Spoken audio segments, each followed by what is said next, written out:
kind of forces me to come out of a slump and walk the talk of a winner, not a whiner. And a new thought, and thank all of you for coming here in the middle of your summer season. And a new thought teaches seasons are important, and everything has its own season. A couple weeks ago, we celebrated summer solstice, and hottest, longest day of the year. In 5 months, we're going to celebrate the winter solstice and the darkest night. And I feel grateful that the law allows for more than just time for darkest night and time for brightest day. Because if that were the whole picture, I'd miss the other 364 days. Imagine an either-or alternative universe with no continuum between polarities, with simpler weather and calendar and wardrobes. Every odd-numbered day, it'd be winter solstice, and you know you gotta wear long underwear, sweaters, and snow pants. Every even-numbered day, oh, it's a summer solstice. Sunscreen and a few ounces of fabric. Forever. Whereas our law offers freedom within discipline on every continuum between every pair of polarities. We think, therefore we vision, in 24/7 time of Omni-Vision. So a new thought,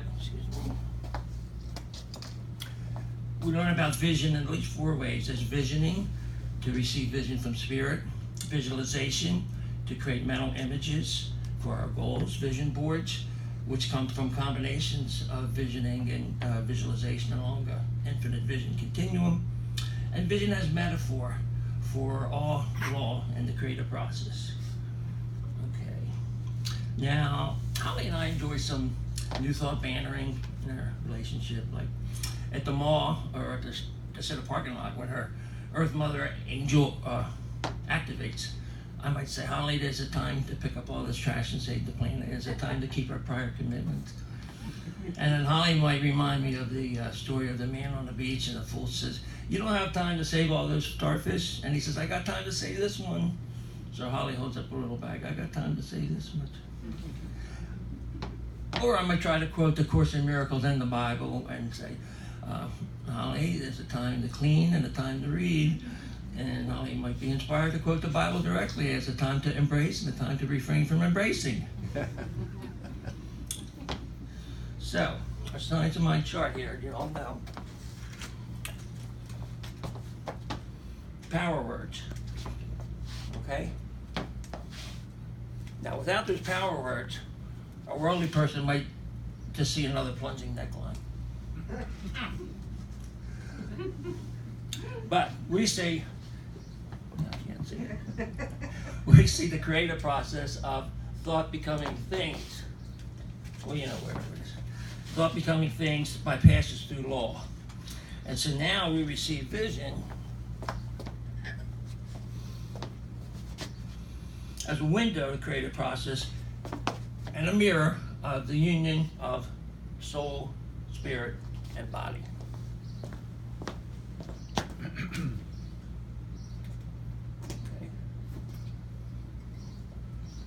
Okay. Now it's starting to look more like a mandala. So what's a mandala? That's a two-dimensional image that inspires meditation and through open eye focusing. And you put a little bit of your ego into it, even if you buy a Picasso, but you buy the frame, you reframe it, then you have more reason to, I want to keep looking at that, and then you get the message. That's how mandala works. So we invest time, talent, sacred geometry, and we give our ego a place at the round table. Because even the Buddha, whenever he defeated a demon, he gave him a job. So, even shopping lists are little vision boards that we take with us that access the power of the law of probability that will likely make more things from thought if we take this trouble to have the list. So, notice there's hardly any art skills necessary to make a mandala. Power words. Now let's look at another kind of vision board that say Mahatma Gandhi might need to vision for an independent India.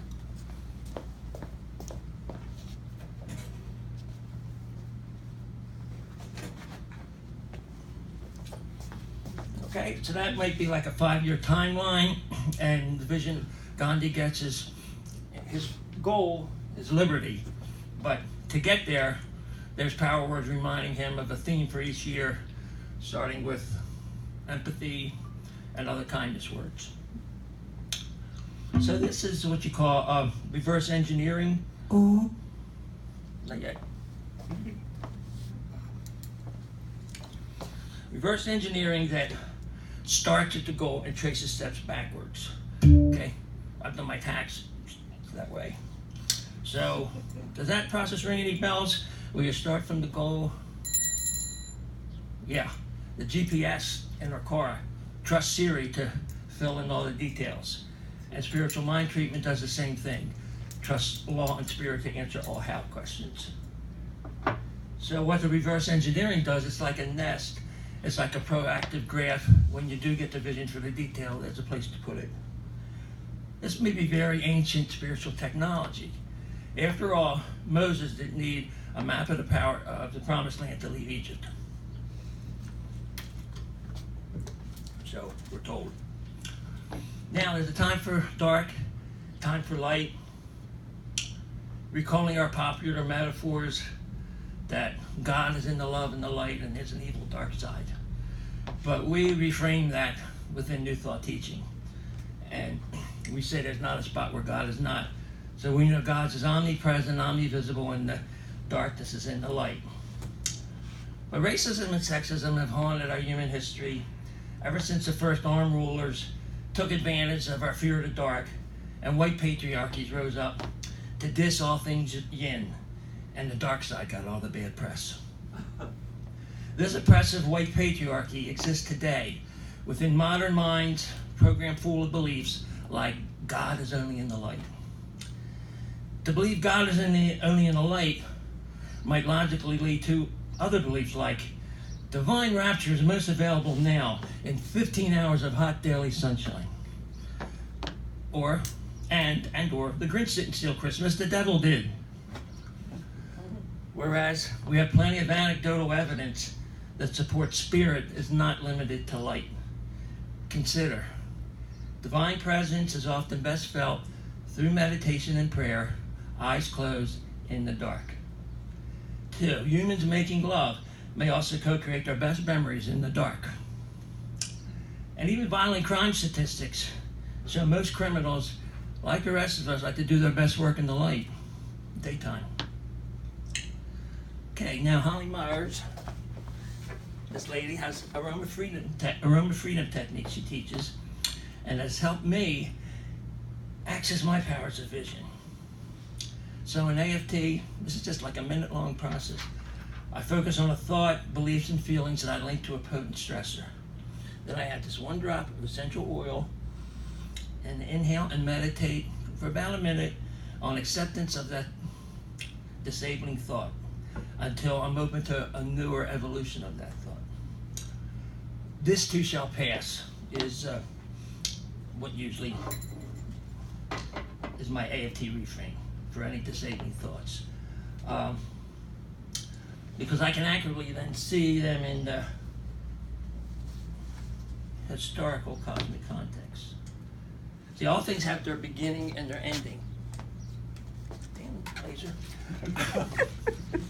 So in other words, these happen to be bell curves, and summer solstice, equinox, winter solstice, but it's also a metaphor for personal ups and downs. You can go in either direction towards infinity, and this too always passes. Light and dark always follow each other. Times of trouble always followed by better times. So we got time for visualization and time for visioning. And I, for one, see visioning and visualization as playful spins of yin and yang on their infinite continuum of giving and receiving vision. Now in Hatha Yoga, that's an especially fruitful time to practice visualization for 2 reasons. We need to visualize on perfect alignment of our posture to get the benefits, and we focus on the benefits themselves as they're happening, which inspires us to do more yoga and hold the posture. For in yoga, there's a time for willful practice and a time to surrender to the flow of spiritual energy to move the body. And so we alternate between doing and being. Do, be, do, the Sinatra mantra. Okay. Now, I learned this two-stage yoga for 5 years in my 20s when I lived with Yogi Amrit Desai, who named Kripalu Yoga for his spiritual teacher, Swami Kripalu, this gentleman looking, smiling out from the book. So in stage 1 yoga, we hold the postures while we focus on sensation, and we never use the P word, never pain, always sensation. And when it becomes too intense to ignore, then we move into stage 2. In stage 2, the ego and the mind surrender to become witnesses and allow meditation and motion to unfold as the wisdom of the body, the divine will takes over. So ego releases all agenda, and willingness replaces willpower in spontaneous transformation. And you go into a dance with the divine energy. Now, stage 2 ecstasy may attract more than the sweaty efforts of stage 1 yoga. Yet before inviting spirit to animate my body, I know I need to raise my energy to attract my divine lover. I can't expect spirit to be impressed if I go out drinking and then wake up in the morning, flop on my yoga mat like a hungover beach whale in a fat, toxic, stiff body and say, okay, God, do me. Not going to happen. Yoga off the mat is a 24/7 spiritual practice inspired by the two-stage mobile meditation on the mat. First, we access our willpower to hold the posture and align along spirit, like whenever we wait in line or the last couple hours of a long work day. And then time for release. Then we flow in the zone, higher consciousness. So now I want to invite you all to join me in a 2-minute experience of the 2 stages of Hatha Yoga. Okay, notice the giraffe. We had to place him on the floor because he has better foundation there. That's a metaphor. He's well grounded. One thing you notice about the giraffe, before you notice anything else, he has a very long neck. And that helps him get a oversight, broader view. But the neck, you think of it, it's a metaphor for the connection between mind and body. So in this Hatha Yoga, we're going to stretch our neck sideways. And you can do this through chair yoga, but I really recommend you stand up, and if you even want to come in the middle of the room. There's only 2 minutes, 1 minute to hold the posture, and 1 minute you want to flow to however your body wants to do it. So whether you're sitting or standing, make your arms come into a steeple, okay? Your index fingers are pointing up.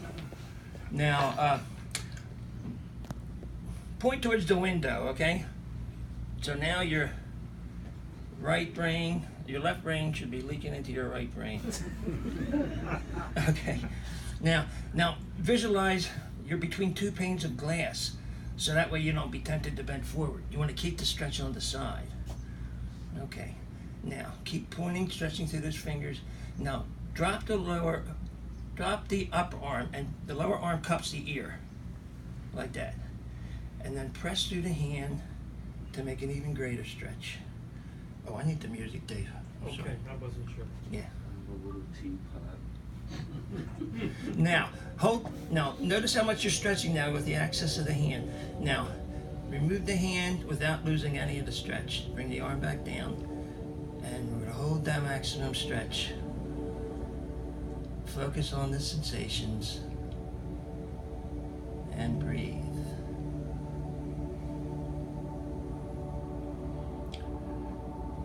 Don't label the sensations,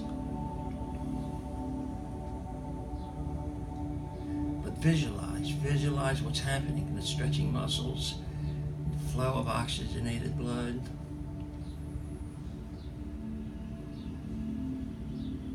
Hold. And now release. Surrender, follow the flow of energy. Where does the body want to go now? Let Spirit guide you beyond preconception of what your body can do. And let this mobile meditation inspire a lifestyle off the mat, listening to the body and following the law. Okay, let's sit down.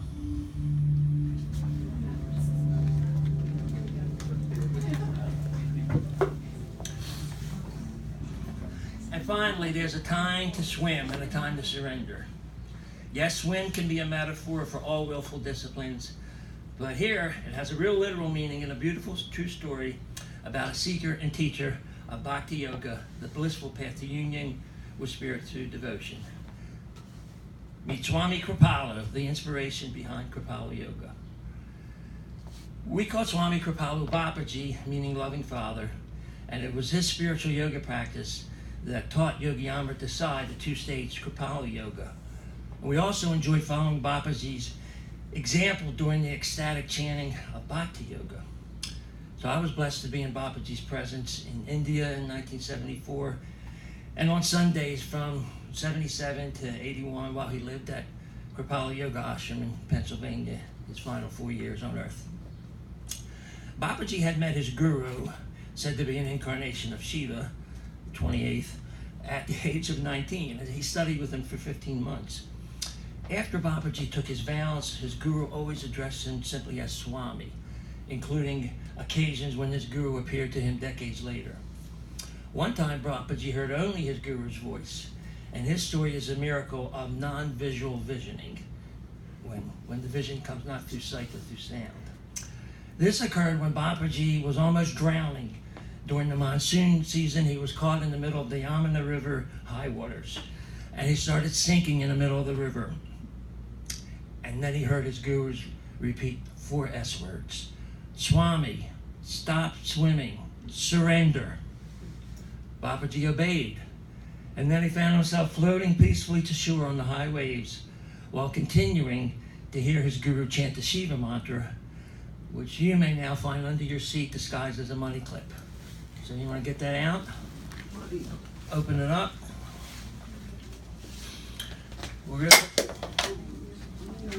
That's a metaphor. Okay. So we're going to close with a 3-minute kirtan chanting of Bhakti Yoga. And so if you're looking at that, in the middle is a translation, a rough translation of the Sanskrit mantra on the side. But now if you will turn the whole thing over, and all you'll see is a couple dotted lines. If you'll fold on those 2 dotted lines. So it's going to look like this. You'll have 2 columns. You'll have underlined. You'll have a new thought affirmation, which came to me. That's on the left, and the Sanskrit words on the right. And you're folding them because it's a syllable to syllable correspondence. We're going to chant a minute in Sanskrit, and then we'll switch to a minute of the new thought. So I'll chant by myself the first mantra, and then you join me for the rest. And I'll let you know when we switch languages. Om Namah Shivaya Gurudev Satchitananda Murtaye Namastasme Namastasme Namastasme Namo Namah. Oh, everybody. Namah Shivaya Gurudev Satchitananda Murtaye Namastasme, Namastasme, Namastasme, Namo Namah. Om Namah Shivaya Gurudev Satchitananda Murtaye Namastasme, Namastasme, Namastasme, Namo Namah. Om Namah Shivaya Gurudev Satchitananda Murtaye Namastasme, Namastasme, Namastasme, Namo Namah. Om Namah Shivaya Gurudev Satchitananda Murtaye Namastasme, Namastasme, Namastasme, Namo Namah. English. I'm aligned with thee today. I am aligned with energy, and so I go in downstream flow. By love I know it's God's energy. I'm aligned with thee today. I am aligned with energy, and so I go in downstream flow. By love I know it's God's energy. I'm aligned with thee today. I am aligned with energy, and so I go in downstream flow. By love I know it's God's energy. I'm aligned with thee today. I am aligned with energy, and so I go in downstream flow. By love I know it's God's energy. Slow Sanskrit. Om Namah Shivaya Gurudev Satchitananda Murtaye Namastasmai Namastasmai Namastasmai Namo Namah.